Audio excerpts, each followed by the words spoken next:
Hello, welcome to Newscentre. I'm Parikshit Luthra. After months of would he, won't he, lawsuits, verbal attacks, Elon Musk is now the new owner of Twitter. Musk, who claims to be a free speech absolutist, closed the $44 billion deal last night and tweeted, and I quote him here, "The bird is freed." In a letter to advertisers, Musk said that Twitter cannot become a free-for-all hellscape where anything can be said without consequences. The leadership at Twitter has already seen a churn. Sources say Twitter CEO Parag Agrawal, CFO Ned Segal, and policy chief Vijaya Gadde have been fired with severance costs totaling up to $200 million. Musk is likely to take charge as interim CEO. As per a Punks and Pinstripes report, over 500 people have quit Twitter in the last 90 days. Let's go across to Greg Larkin, the CEO of Punks and Pinstripes. We're also joined by Hirsch of the New York Times, and Apar Gupta, Executive Director of the Internet Freedom Foundation, also with us. Lauren, if I can come with you, go to you first. What's the sense that you're getting from the Twitter headquarters? What's been the mood among employees for the last 1 week or so? Dour, as you can imagine. This has been a long 6 months. They dealt with the prospect of Elon Musk acquiring the company one time, dealt with the prospect of him walking away.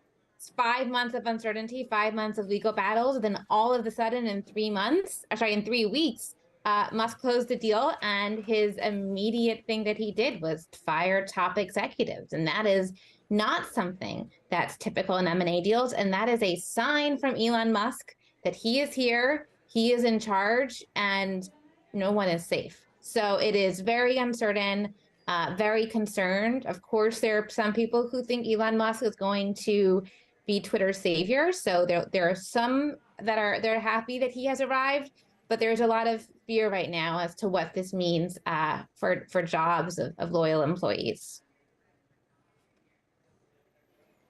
Right. And we have seen that already, haven't we? Greg, you have done a study. You asked people 2 questions about why they're exiting Twitter. What is the sense that you got from your survey, and where are these people actually headed? The tumult between Elon Musk and Twitter over the past 90 days has had a clear impact in driving employees away from the company. Some of the most talented employees and talented technologists have options. And so we've seen that in the past 90 days, there's a 60% increase in departures from Twitter. And it's driving employees from the platform to Google, to Meta, to other social media platforms. They are not leaving and sitting on the sofa. They're leaving the platform and getting scooped up by other platforms. This is in spite of the fact that there's a hiring downturn in tech. So people have options. They are very concerned. They are very fearful, but they're also weighing where they can have the most impact, and they're voting with their feet. And it seems like they have other options and they're taking advantage of them. Greg, what would be the approximate number of people who would have left, and do you expect that number to rise in the coming days?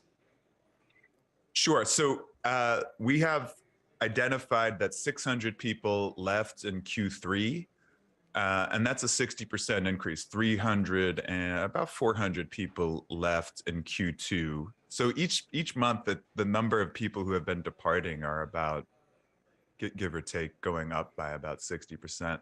That's only people who have changed their profile status on LinkedIn. The actual number is probably 2x that in our estimation.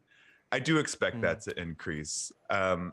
Despite his reassurances that he's not going to be firing people or laying people off, that doesn't necessarily mean that people want to work there. And it doesn't necessarily mean he has this is a pattern we saw at Tesla.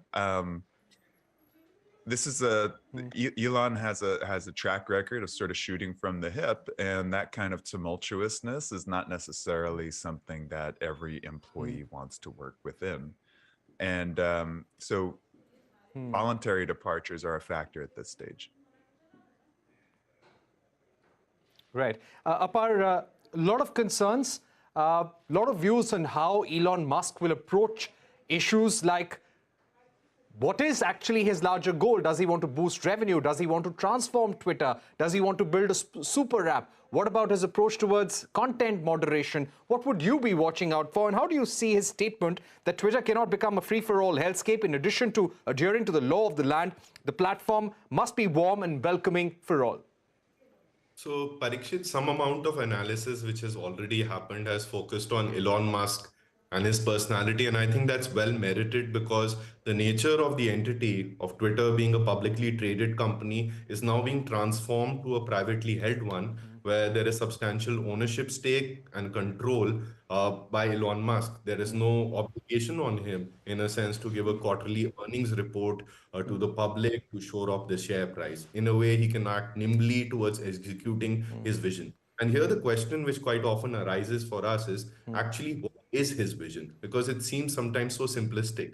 He calls himself a free speech absolutist, but I'll just read what is his 2 lines submission on the case in India, which Twitter has filed against the government for issuing secret block orders. This is what he states in his filing. He says the decision to challenge the Indian government's decisions is a departure from the ordinary course. And while the Musk parties support free speech, they believe Twitter should follow the laws of countries in which they operate. This would essentially mean that Twitter, which has stood up for free expression in India, essentially demanding that government blocking orders need to be disclosed to end users. There needs to be a judicial process in which there's transparency. All of that comes to a seizure. According to Musk's philosophy of free speech, this does not fall within it, which is why I say it's quite contradictory. And this degree of nuance and expertise which was possibly there in senior management is not to his benefit any longer. So I think there's a lot of open questions and concern regarding what will be the future path in terms of policy and product for Twitter.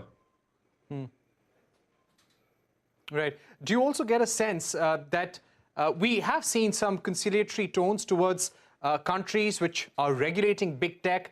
He said that he will comply with the law of the land in the European Union. So how do you think he will approach the changing regulatory ecosystem across the world? Will he be revenue-driven, strongly revenue-driven?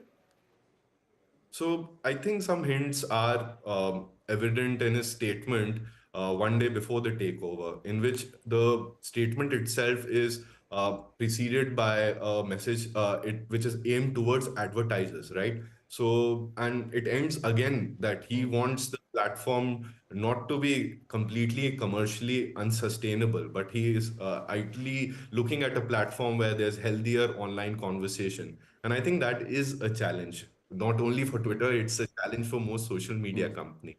I think his statement that, which is quite often repeated, that he'll obey the laws of countries in which they operate, may not be as easy for him as he's imagining, given that there is laws and then there are legal demands and there is a rule of law framework which is not equal in countries between Europe, in South Asia and Africa. So he'll discover this complexity, and I think it will require a degree of nuance and deft handling for him to ensure that his principles of free speech or a business and human rights framework is respected. Right. Lauren, coming back to you, we saw him walking into Twitter headquarters with a sink. The employees you may have spoken to, did he give a sense of his vision? Is he wanting to build a super app? That is something that he has indicated in the past as well?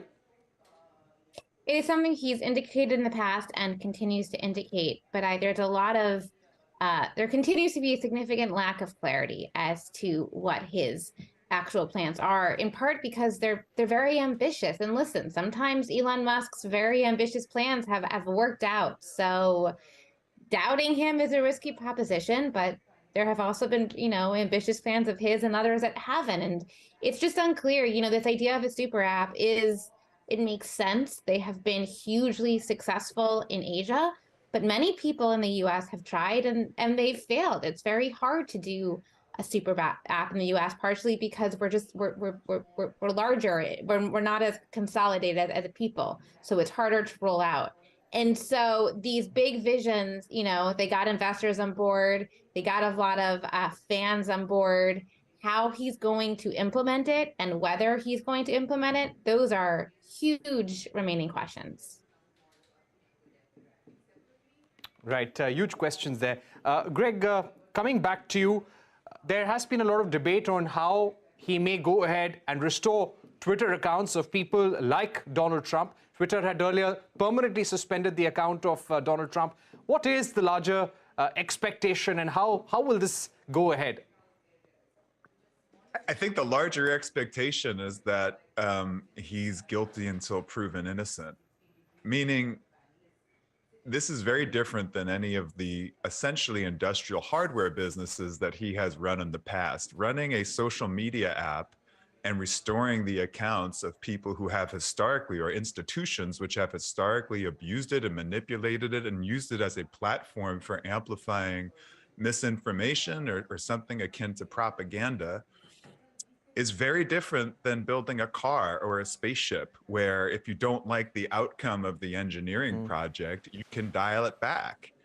And so I don't, there are variables and actors that are involved in the process of running a social media platform that are just fundamentally different than the domains where he's had expertise. To Lauren's point earlier, social media is governed by the people who use it and by the rules that govern what they can say on it and how it can be amplified. It is an algorithm. And so by restoring those accounts and turning into a platform for free speech absolutism, there's a very real risk that it has a destructive presence. It's not so much a town square as it is a platform for propaganda and misinformation. It can become that. And I think everyone, the burden of proof is on him to prove that it won't be.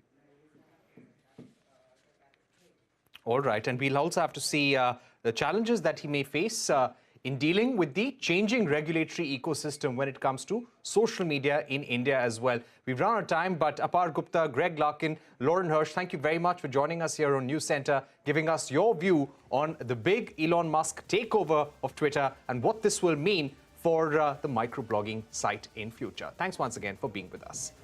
We are going to take a short break here on CNBC-TV18, but when we return, we shift our focus to the draft telecom bill that bats for recognizing OTTs as telecom services. Telcos welcome the move while the OTT industry expresses its concerns. We get you the two competing perspectives. My colleague Ashmit Kumar will join you in just a bit.